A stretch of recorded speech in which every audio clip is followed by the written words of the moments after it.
Here are the moments I think you should know about from episode 17 of Beyond the Gates. Naomi has the chance to take on Bill's law firm. Three women have come forward and they're accusing one of Bill's partners, Mike, of sexually harassing them. Now, every time we've seen Mike, he has made some gross sexual reference about women. In today's episode, he was talking about Haley, and then he wanted Tomas to go into how well he performed last night after the date with Kat. Just disgusting and your typical misogynist.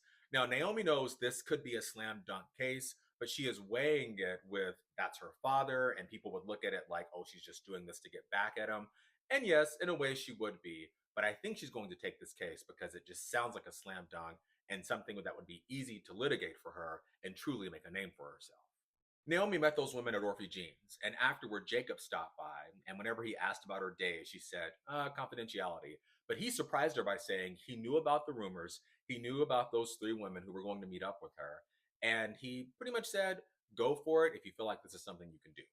Now, Jacob continually is let down by Marcel. His storyline today involved him on a stakeout with Marcel, where they talked, and Marcel pretty much wants to go retire with Sheila. Not his wife, his boat. And Jacob is like, this is the legendary homicide detective everyone's talking about. Again, continually let down.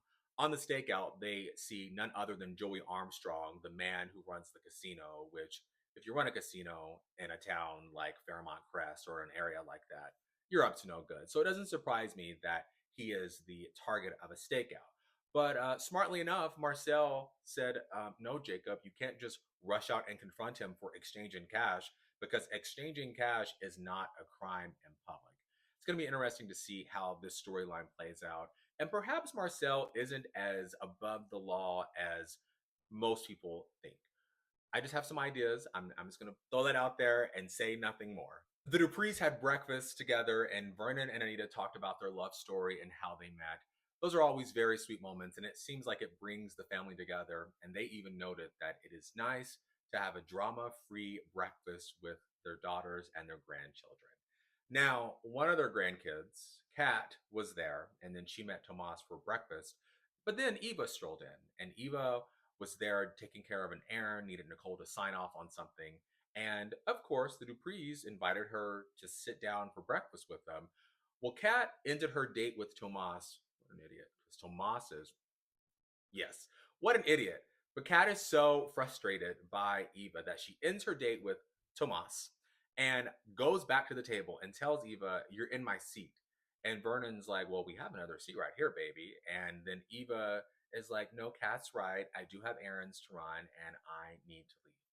So she gets up and leaves. They finish their breakfast or whatever. And Eva is out in the lobby talking to Tomas, who was very friendly with her. Now, maybe he is placating her, maybe he's just humoring her, but it didn't seem like it from my point of view. Kat overhears this. They have a big confrontation. And in these moments, you can kind of see that Eva, of course, by herself alone, she is giving Kat the business. She's not being this, oh, Kat doesn't know me yet, how she's talking to Ted and Nicole, but she's just like letting her have it. Kat, of course, started off the episode pissed off because she saw her wearing one of her dresses that her mom said she could go in and borrow.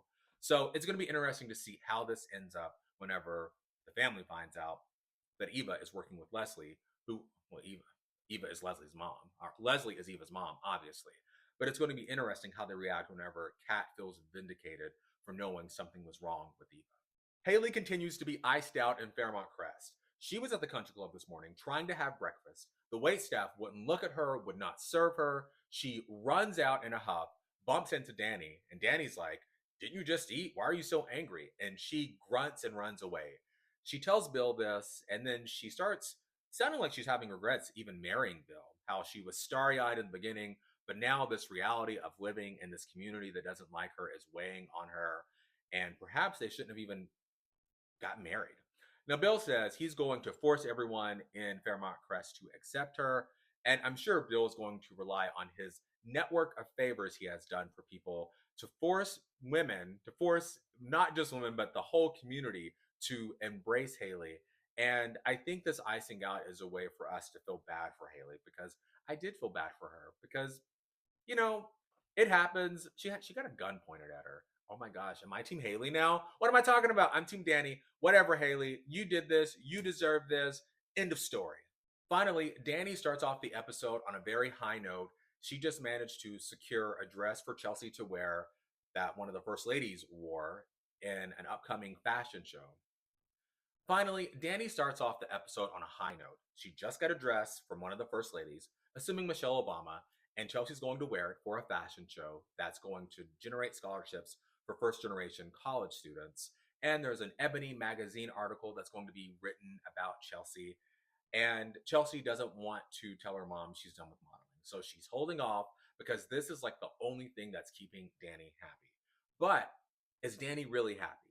At the end of the episode, we see Danny drinking straight vodka out of a bottle from underneath the counter and passes out on her kitchen floor, which I just think that is very symbolic of where Danny is. I mean, just an episode ago, she was passed out after drinking wine in her ex-husband's house, breaking and entering. Because even though she had the code, the law is if you willfully enter someone else's residence with the intent to do harm, then you're breaking the law. Now, I'm not a lawyer, so please don't quote me on that, but literally you can Google it. If you go in someone's house, you're breaking the law whenever you're not welcome there.